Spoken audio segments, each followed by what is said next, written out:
Hello guys, good morning. ಇವತ್ತು day 2.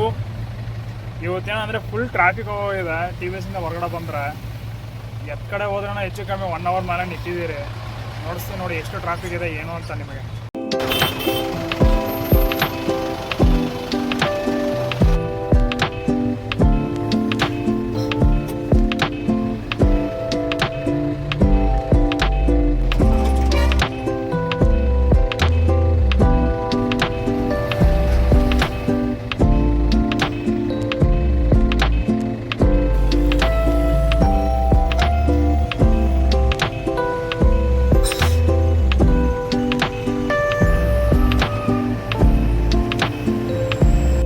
ಏನಾಗೈತ ಗೊತ್ತಿಲ್ಲ,